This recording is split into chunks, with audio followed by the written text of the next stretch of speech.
এই মুহূর্তে আমরা আছি হচ্ছে দশানী নদীর উপরে। এটা হচ্ছে দশানী নদী আর এটা হচ্ছে দশানী নদী পার, ঠিক আছে। এই পার দিয়ে যে ধানের ফসলগুলা লাগানো হয়েছে, তো এই ধানগুলা সবসময় আসলে লাগানো যায় না, বিশেষ করে যখন বন্যা হয় তখন এই সময় ধান লাগানো যায় না। প্রায় 35 কিলোমিটারের মতো, বা এই নদীটা জামালপুর জেলায় অবস্থিত। এই নদীর যে প্রবাহ মানটা অনেক বেশি। এটা হচ্ছে একটা দশানী নদী ব্রিজ, আর এই দশানী নদী ব্রিজের উপরে অনেকেই অনেক সময় আসে বা ঘুরতে আসে, আর এখানে অনেক ঝালমুড়ি ফুচকা এগুলো পাওয়া যায়। আর একটা জিনিস দেখার বিষয় হচ্ছে যে দশানী নদীর পাড় থেকে বা দশানী নদী থেকে দেখা যে মাটি তোলা হইতেছে, ঠিক আছে, বালি তোলা হইতেছে। এখন এই বালিগুলা তুলে যে কেরা যে কি করে সেটা আসলে আমাদের জানা বোধগম্য নয়। এটা হয়তো কিছু ব্যবসায়ী আছে যেগুলা মাটি তুলে বা মাটি তোলার পরে এগুলা বিক্রি করে, ঠিক আছে। এই দশানী নদীতে অনেকেই আছে যে যারা জেলেরা থাকে, তারা মাছ ধরে। এই যে একটা নৌকা দেখতে পারতেছেন, একটু দূরে একটা নৌকা দেখতে পারতেছেন, এই একটা জেলে, স্থানীয় জেলেরা এই মাছগুলা ধরে, আর এই মাছগুলা ধরে তারা জীবিকা নির্বাহ করে। এই এলাকাটা তুলনামূলক অনেকটা একটু নিচু এলাকা, ওইদিকে বা শ্রীবুদ্ধির ওইদিকে বা শেরপুর ওইদিকে যতটুকু যাওয়া যায় ততটুকু হচ্ছে উঁচা এলাকা, আর এদিকে যতটুকু যাওয়া যাইতেছে ততটুকু হচ্ছে নিচু এলাকা। নিচু এলাকা থাকার কারণে এইদিকে বন্যার পানিগুলো সবচেয়ে বেশি পরিমাণ হয় বেশি। এখন আমরা যেতেছি ফোটানি ঘাটে যেতে আসছি, এখন একটু নৌকায় করে উঠবো। তারে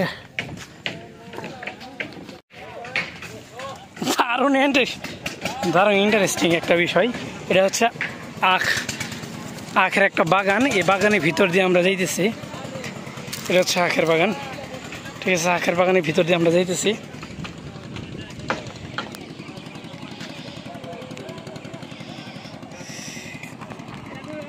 মানুষ নাকি সহজে চলাচল করতে পারছে, পানির কারণে এখন চলাচল এরকম ভাবে করা যায় না। এখন যে কি পরিমাণ যে পানি, এটা বলা মুশকিল। ওহ মাই গড। এটা হচ্ছে যে এই যে আমাদের নৌকা।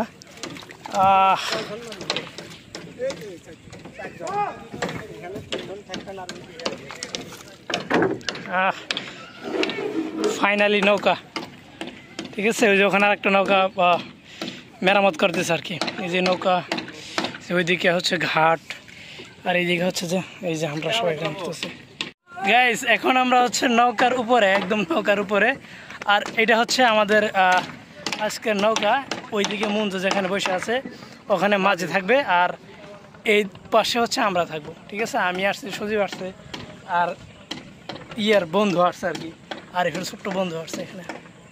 এখানে নদীর যে সৌন্দর্যটা, এটা হচ্ছে এই মুহূর্তে নদীর সৌন্দর্যটা সবচেয়ে বেশি দেখা যাইতেছে। আর আমরা যারা আসছে এখন, মূলত এর আগে কখনো এখানে আসা হয় নাই, আমরা আজকে প্রথমবারের মতো আসছি। আর আসার মূল উদ্দেশ্য হচ্ছে যে আমাদের হচ্ছে নৌকা ভ্রমণ করা। এখানে নৌকা ভ্রমণ করা, নদীর গভীরতা দেখা বা নদীর সৌন্দর্যটা কেমন সেটা দেখা, ঠিক আছে। টোটালি একটা বিনোদন নেওয়ার জন্য আসছি আমরা মূলত। আমাদের নৌকাওয়ালা যে কাকু, ওই কাকু তেল নিয়ে আসতে গেছে, তো তেলটা নিয়ে আসা হইলেই আমরা চলে যাব, ঠিক আছে। এই যে কাকা আসছে, কাকা এখন তেল ভরবো আর কি। তেল ভরা শেষ হলেই আল্লাহ খারা, ওরে বাপ বাপ। এইটা হচ্ছে যে কাকা এখন তেল, নৌকায় তেল মেশিন যে এটা আছে, মেশিনে এখন তেল ঢোকাবে আর কি এখন। আচ্ছা আঙ্কেল, আপনাদের এই নদীটার নাম কি? যমুনা নদী। ও, এটা হচ্ছে যমুনা নদী। এখান থেকে কোথায় কোথায় যাওয়া যায়? একেবারে বগুড়া যাবার সারাকান্দি, মনে করবেন গাইবান্ধা, বালাসি, ফুলছড়ি, সাগাড়া, এটি হলো চিলমারি, কুড়িগ্রাম। হ্যাঁ, এখান থেকে সিরাজগঞ্জ যাওয়া যায়? সিরাজগঞ্জ যাওয়া যায়। সিরাজগঞ্জ যাওয়া যায় না? শাহজাদপুর, শাহজাদপুর হচ্ছে যে আপনার সিরাজগঞ্জের একটা জেলা, উপজেলা। সিরাজগঞ্জ যাওয়া যায়? সিরাজগঞ্জ কি কি দেওয়া যায়? নৌকা দিয়ে যাওয়া যায়, নৌকা দিয়ে যাওয়ার লাগে। তো নৌকা কতক্ষণ লাগে যাইতে? লাগবো সময় মেলা। কতক্ষণ? প্রায় একদিনের অর্ধেক লাগবে, দূরের ঘাড়া তো। আচ্ছা, আমি তো নিষ্ঠার দমো, দয়া করে আপনারা ওটা দিয়ে একটু পানিটা কমাবেন, বুঝছেন। এটা তো আমার এখন সময় হওয়া আছে না। আচ্ছা আচ্ছা আচ্ছা আচ্ছা। কি পরিমাণ তেল ঢুকাইতেছেন এখানে? 1 লিটার। 1 লিটার? 1 লিটার তেল দিয়ে কতক্ষণ ঘোরা যাবে? মানে 1 ঘন্টা। 1 ঘন্টা করা যাবে না। এখন 1 লিটারের দাম, তেলের দাম কত? তেলের দাম 110 টাকা। আপনার এই নদী থেকে কি কি মাছ ধরেন? মাছ মনে করেন চেলা মাছ, বড় মাছ, নানান জাতির মাছ। মাছ নিলে বাড়ি করে আপনার বাসা হচ্ছে বক্সিগঞ্জে।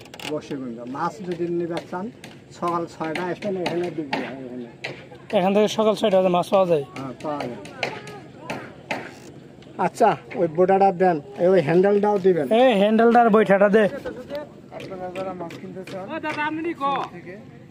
এটা হচ্ছে যে যমুনা নদী, আর এই যমুনা নদীর যে সৌন্দর্যটা আপনারা তো দেখতে পারতেছেন, অনেক বিশাল। ওর ওইদিকে হচ্ছে যে যমুনা নদীর চর দিয়ে যে মানুষগুলো ঘর বাড়ি তুলছে, ঠিক আছে। এইটা হচ্ছে যমুনা নদীর চর। কিছুদিন আগে এখানে নাকি অনেক পানি টানি ছিল না, এখন পানি আসছে অনেক বেশি, ঠিক আছে। আর যমুনা নদীতে যারা আসবেন তারা অবশ্যই একটু জিনিস। ও মারে কি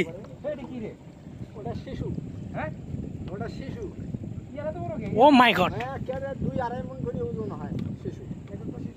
আল্লাহ, এটা আমি কি দেখলাম? এইটা আমি কি দেখলাম? এই যমুনা নদীতে শিশু কুমির এখানে থাকে। ও মাই গড, আমি আরো চিন্তা করছিলাম এখানে একটা লাভ দিব বা ভাল দিব, একটু গোসল করার চেষ্টা করবো। এখানে দেখে যে শিশু থাকে, কুমির থাকে। ওরে আল্লাহ, আমি দেখছি আল্লাহ, এটা যে একটা এখানে যে মানুষকে মারার জন্য বা মানুষকে খেয়ে ফেলার জন্য যে এখানে যে জীবজন্তু আছে, সেটা তো আমরা কল্পনা করতে পারতাম না। আল্লাহ, কেবলমাত্র আমি এখানে একটা শিশু দেখলাম, এখানে কি কুমিরও থাকে? আল্লাহ, আস্তাগফিরুল্লাহ। এখানে যারা আসবেন অবশ্যই এখানে নামার চেষ্টা মোটো করবেন না, ঠিক আছে। এখানে শিশুরা থাকে, শিশু থাকে এখানে, হচ্ছে শিশু থাকে, কুমির আছে এখানে, বড় বড় কুমির এখানে থাকে, ঠিক আছে। যদি কুমির আপনাদেরকে পায় তাহলে খেয়ে ফেলবে, একদম একদম খেয়ে ফেলবে একদম।